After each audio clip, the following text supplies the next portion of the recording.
And we are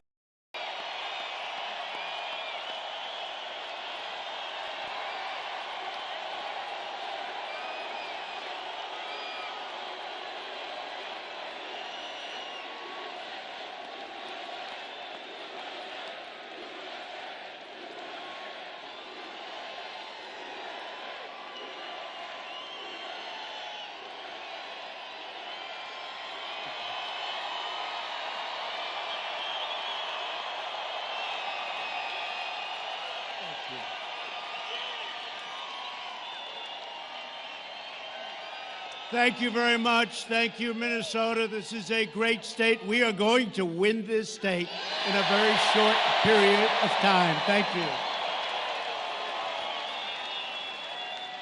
This feels like the day before the election. So we have 20,000 plus people inside. We just set a new record.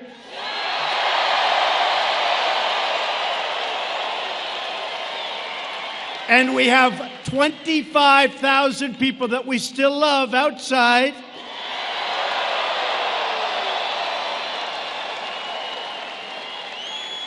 And close to 100,000 people wanted to come tonight. Thank you all. This is great. This is great. Thank you. I want to thank our great Vice President, Mike Pence, and Karen Pence for being here tonight. It is great to be back in the Twin Cities with the freedom-loving American patriots who make our country run. You know that. You know it. For the next 13 months, think of that. It seems like yesterday. For the next 13 months, we are going to fight with all of our heart and soul, and we are going to win the great state of Minnesota in 2020.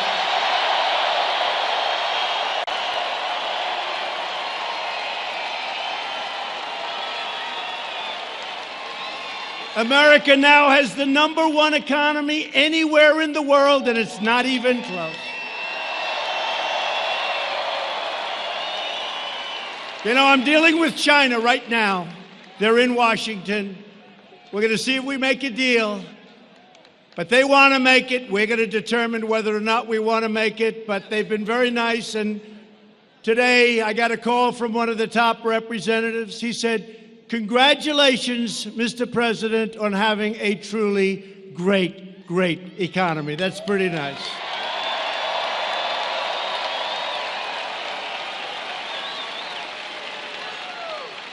We picked up, since the election, trillions of dollars in value, and China has lost trillions of dollars in value. I will say this.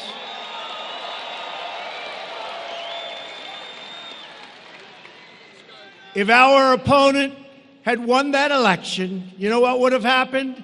Right now, China would become it would be the #1 economy anywhere in the world. And right now, I can tell you, they're not even close.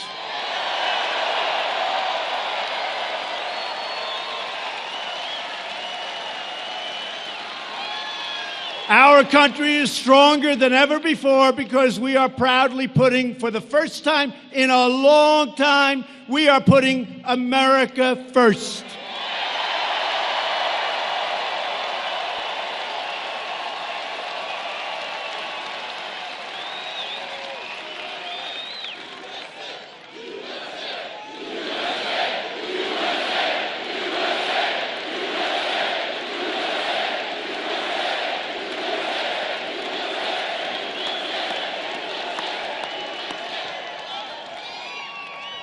And I have to say, there are a lot of very beautiful red T-shirts in the audience.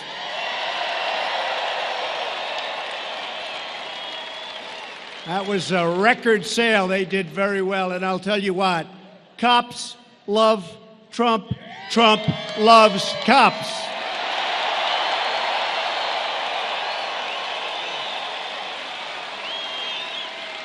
Our bold pursuit of this pro-American agenda has enraged, and you know what's happened?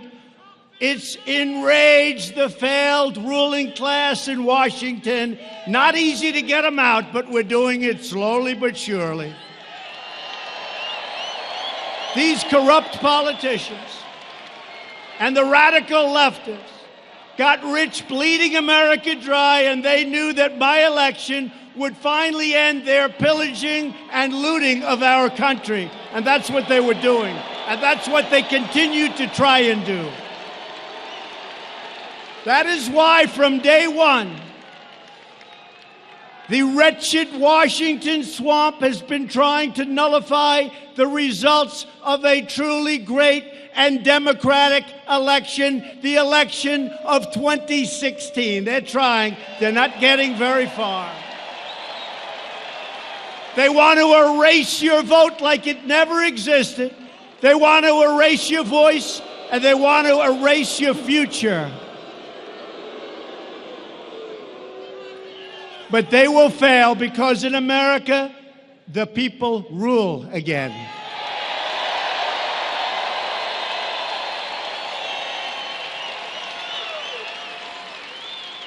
Do you remember that just 19 minutes after I raised my hand and took the oath of office, the Washington Post, a terrible newspaper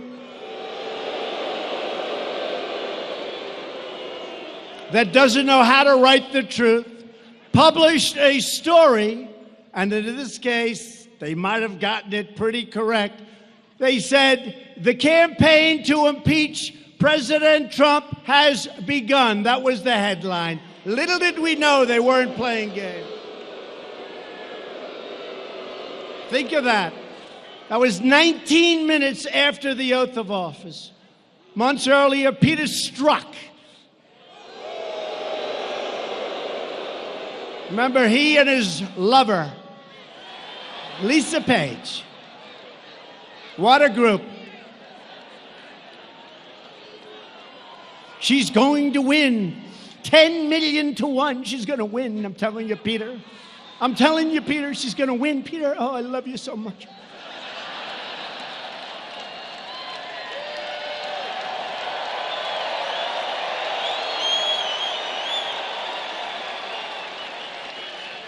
I love you, Peter. I love you too, Lisa. Lisa, I love you. Lisa. Lisa. Oh, God, I love you, Lisa. And if she doesn't win, Lisa, we've got an insurance policy, Lisa. We'll get that son of a bitch out. We got an insurance policy. And we're living through the insurance policy. That's what it is. The phony Russia hoax. Lisa, I love you. Now, the do-nothing Democrat con artists and scammers are getting desperate. 13 months, they got to move fast because they're not beating us at the polls, and they know it, despite the phony polls that you see all the time. They're phony polls. You know, polls are no different. Remember, I always used to talk about polls? I know polls very well. Polls are no different than crooked writers. They're crooked polls. They're crooked polls. No different. Well, that's a lot of media. Look back there. That's a lot of media.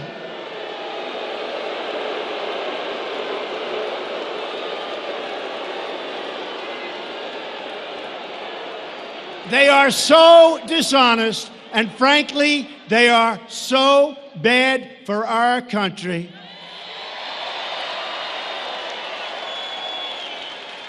They are so bad. And they could be so good for our country. They could be so good. And maybe they'll change, and maybe they won't. I've been waiting for a long time. You know, after I won the last election, I said, you know, finally, it's okay. Finally, I'll get some great press. They got worse. They got worse.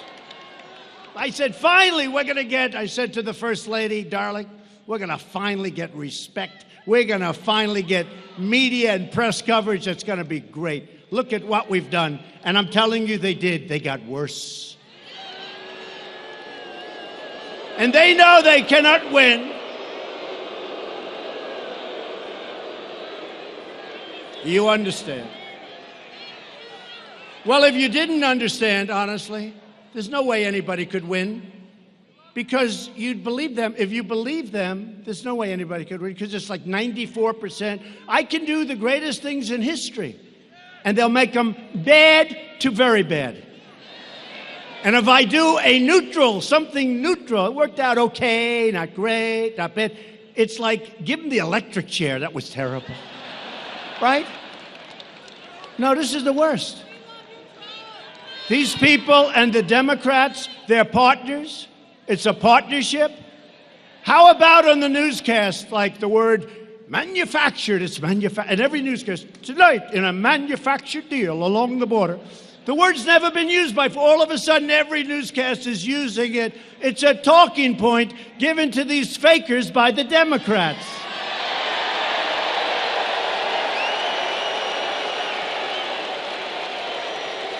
So they know they can't win the 2020 election. So they're pursuing the insane impeachment witch hunt. I've been going through it now.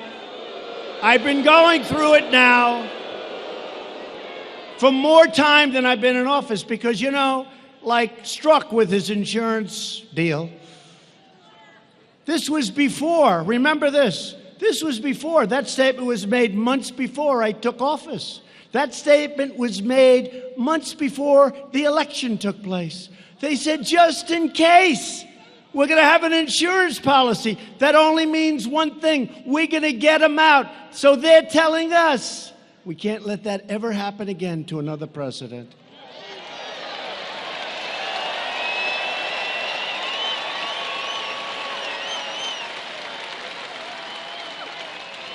And Rush Limbaugh, Sean Hannity, a lot of people.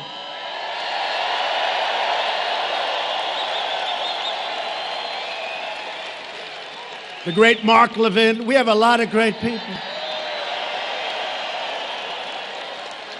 Lou Dobbs, great people. You know what they said? Every one of them, plus many others. There's no other man that we've ever met that could have taken it. It's true. Maybe I'm a little different up here, I don't know. But I enjoy it. To me, I'm energized because we're draining the swamp.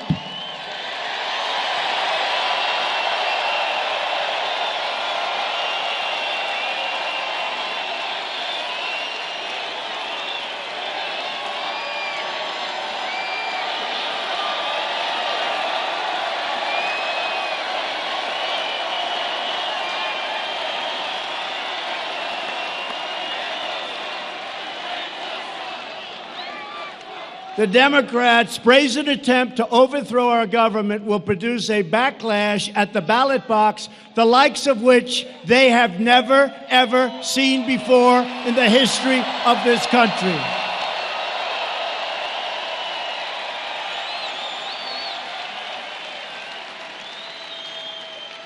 These are bad people. My phone call, as an example, with the president of Ukraine was perfect.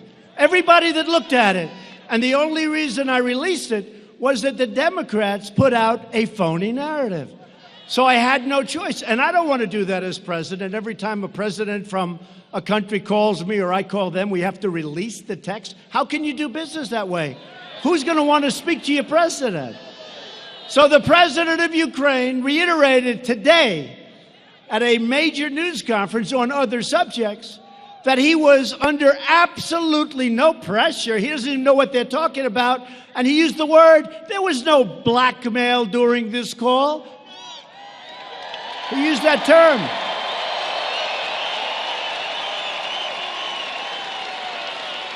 So in theory, that should be the end of it. Think of it. A president of the United States who's made our economy with a lot of help from all of you, frankly, but from Mike and from some of our great senators and some of our great people that we have with us. We made this the strongest economy in our history. We've rebuilt our military. We're taking care of health care like nobody's been able to do. What we've done is incredible. And by the way, we're protecting your Second Amendment. If you don't have me, your Second Amendment is gone.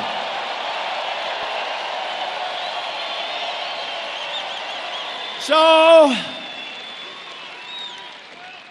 We have the greatest economy, the greatest military. We've rebuilt our military, $2.5 trillion, because when I took it over, it was a mess. And what do they want to do? Let's impeach our president, right? I don't think so. I don't think so. I think we're going to have a turnout the likes of which we've never seen in the history of our country.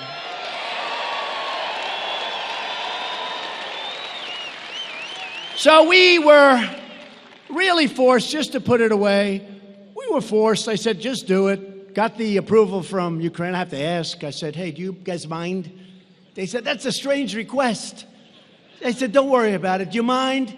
And they said, please, go ahead. Nothing was said wrong on that call. So we released the transcript of the call, which was so good that crooked Adam Schiff, this guy is crooked.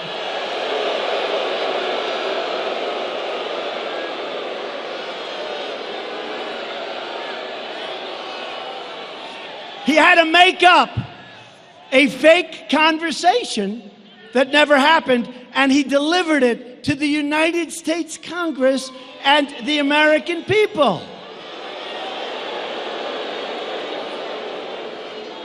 It was a total fraud. And then Nancy Pelosi said, oh, I think the president said that.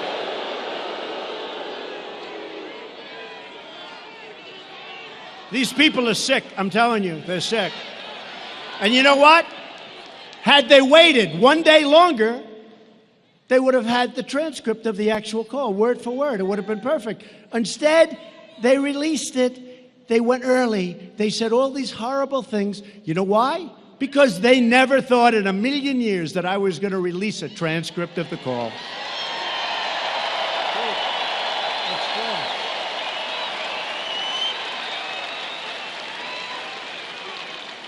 So Nancy Pelosi, upon hearing a false story from a whistleblower that had no clue what was going on in that call, or somebody gave her very bad advice, but also hearing it from Shifty Schiff. Nancy Pelosi said a day before seeing the transcript of the call with the Ukrainian president, we've got to impeach him. We've got to impeach him. Right? And then she saw the call and she said to her people, what the hell? Nobody ever told me this was the call. But she keeps going anyway because the press is fake and they play right into their hands.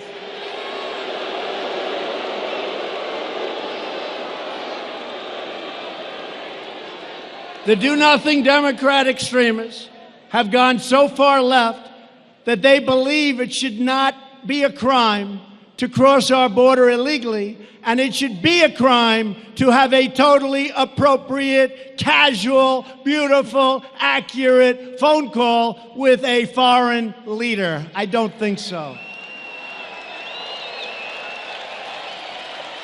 As our brilliant White House counsel wrote to the Democrats yesterday, he said their highly partisan and unconstitutional effort threatens grave and lasting damage to our democratic institutions, to our system of free elections, and to the American people. That's what it is, to the American people.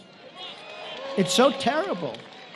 Democrats are on a crusade to destroy our democracy. That's what's happening. We will never let it happen. We will defeat them.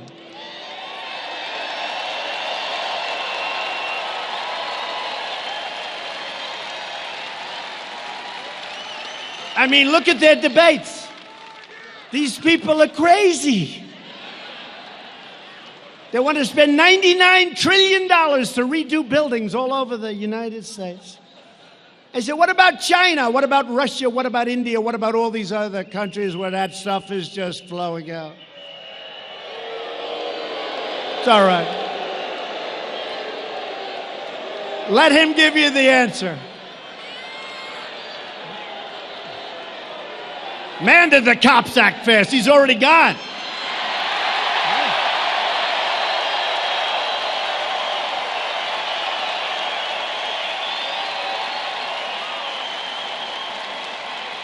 Yeah, that's unbelievable. That's the fastest. You know, look, I love law enforcement. I love the cops. I love the police. I love it. Minneapolis. You got a rotten mayor. You got to change your mayor. You got a bad mayor. But you know what? The police, I've done this a lot, and every once in a while who have very little disturbance. It's really, actually, is there any place where we can have more fun than at a Trump rally?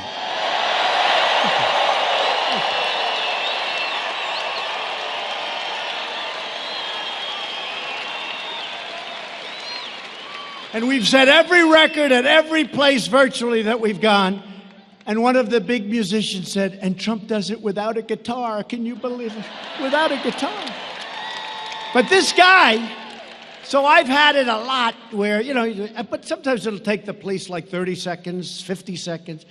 It's like Roger Penske when you watch him, who's getting the Presidential Medal of Freedom, by the way, very soon. Great.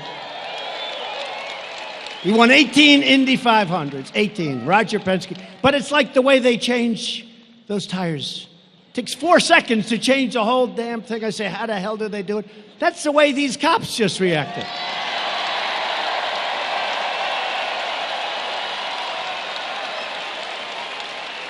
That was a record. I think it was a record. I've had good service, but I've never had anything like that. I look up, the guy is already gone.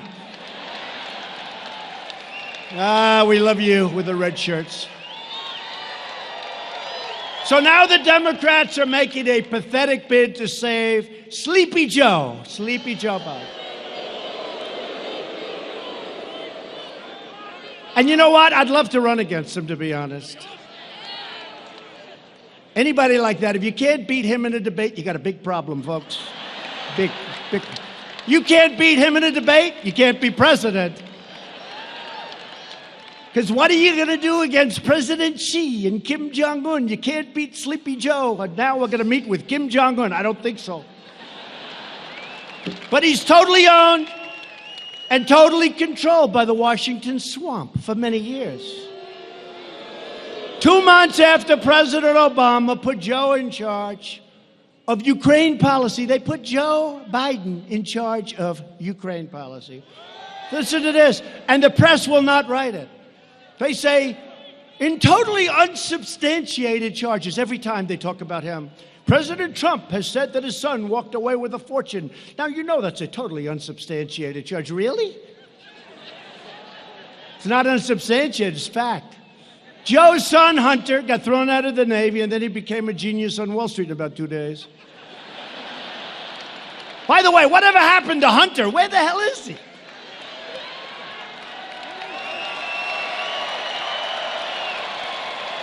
Where's Hunter? Hey, fellas, I have an idea for a new T-shirt. I love the cops, but let's do another T-shirt. Where's Hunter? Where is he?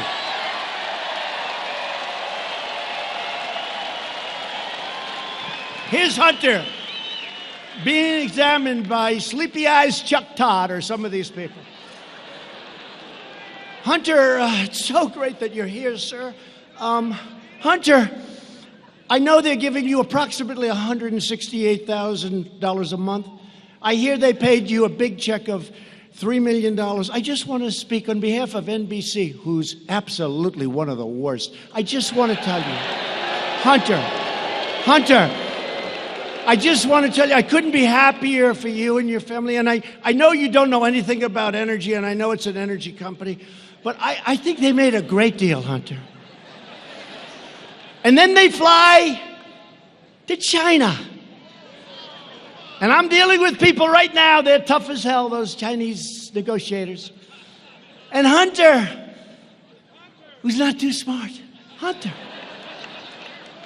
He goes in, he has a meeting, he walks out in his fund with $1.5 billion, with a B, $1.5 billion.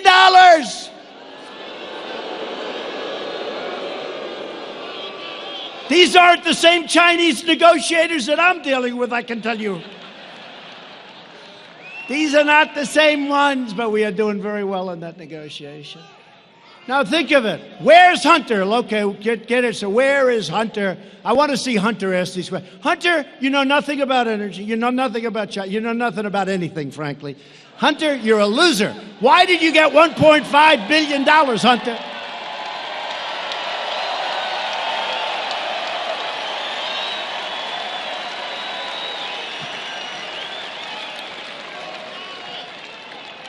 And your father was never considered smart. He was never considered a good senator. He was only a good vice president because he understood how to kiss Barack Obama's ass.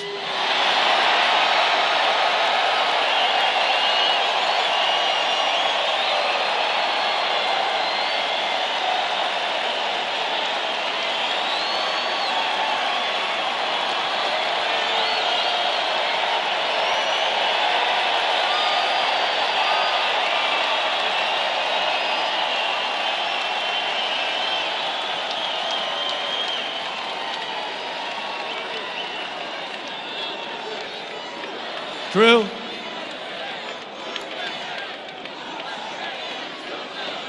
Thank you. Thank you. It's true. It's true. And they're always saying the same thing. Yeah, he got $1.5 billion. We admit it. They admit it. There's nothing. But always that same thing. President Trump made a totally unsubstantiated claim about Hunter Biden and his father. It's not unsubstantiated, you crooked son of a guns. It's 100% true.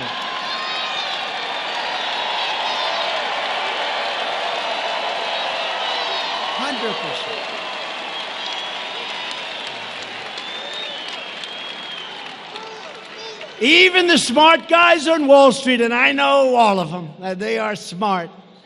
They've never seen anything like that one before. I've called them. Does that ever happen? Never happens. Guy walks in, no experience, no nothing. Walks out with $1.5 billion. Gee, flies in on Air Force Two with his father, the vice president. Don't forget, that's when he was vice president. So China gives his son $1.5 billion. How would you like to have Joe Biden take over negotiations right now with China? I don't think so. I don't think so.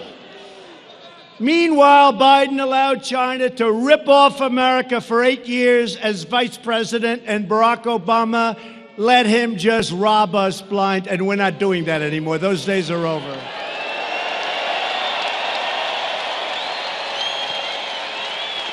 The Bidens got rich, and that is substantiated, while America got robbed. That's what happened. Sleepy Joe and his friends sold out America. They didn't have tough negotiations. I look at these trade deals and I say, who the hell could have done this? If you had no business instinct, no business ability, if you had nothing, if you're dumb as hell, you wouldn't make these deals. They're so bad. I say, who made these deals? Who made these deals? But we're ripping them all up and redoing them, and they're going to be very good. Wait till you see what happens.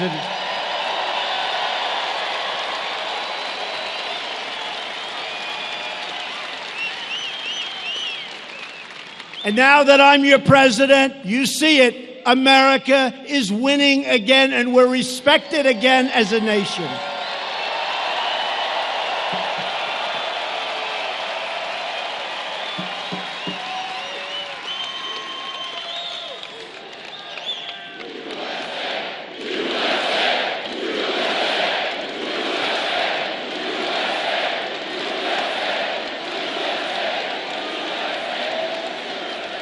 And in a brand new report just came out as I'm walking on the stage. Hard to believe, actually. It turns out that Joe Biden was vice president. He worked with the so-called whistleblower.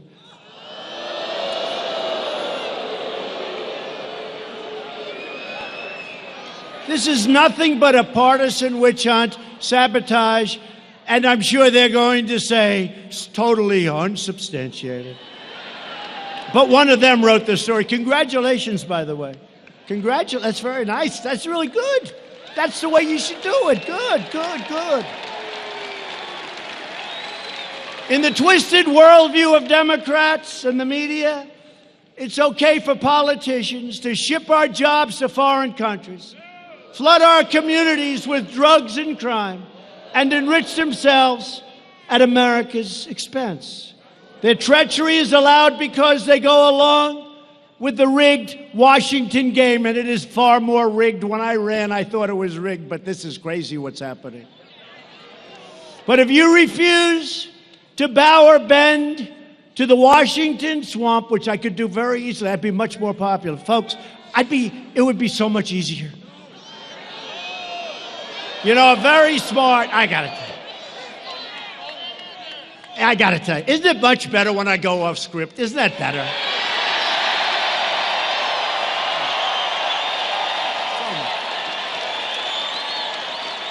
So much better. It's just.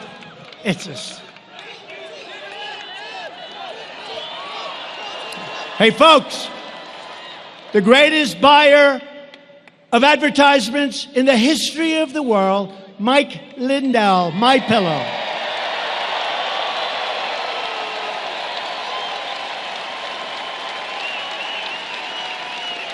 I have never seen so many ads. I think he's the greatest ad negotiator in history. And I told him, I said, would you do me a favor? All the money we spend in these political campaigns, if I gave some of that money to Mike, I think it would have ads every single minute of every single show. I never saw so many ads. Anyway, but the lawless political establishment will try to frame you. They'll persecute you. They'll swear and just swear up and down that they're telling the truth. When Nancy Pelosi was on television the other day, I have to say, I was very proud of George Stephanopoulos. I was very proud. It's not often. She said, no, Shifty Schiff told the truth when he said that. Stephanopoulos said, no, wait a minute. No, it wasn't the truth. It was a false statement. No, it was the truth. He said no, and then she really believes it. So she's either got one of two problems. She's either really stupid, okay, or she's really lost it, or maybe there's a certain dishonesty in there someplace. But they smear you. They spy on you. And they target your friends, your family, your staff, for harassment, for abuse, for destruction. I came down to Washington with incredible people. We won a great political campaign. They were bright-eyed and bushy-tailed. We know that, sir. Nice phrase. They came down. They were happy. They wanted to turn the country around. They wanted to do great things. All of a sudden, they get summoned and they get subpoenaed by Robert Mueller. How good was he as a witness? Not too good. And by people that were, I call them the 13 angry Democrats that turned into 18 angry Democrats. It was disgraceful. So people that were going down, sir, what is this? I look, oh, wow, that's a subpoena. What the hell is this? They took people, I really mean this, they took people that were full of life and energy and vigor. We had just won the greatest campaign in the history of American politics. It's true. It's true. And they destroyed their lives. They destroyed their lives. They went home. I could name many people, one in particular, who came down, an incredible young woman. She was going to help people. She wanted to help people. She had causes that were so good, she wanted to help people. And she ended up going home dark. Her life became hell. They ruined people. They destroyed people. Good people. People that ended up paying far more money in legal fees than they made. They destroyed great people. They're vicious, horrible, and the media was behind every single step.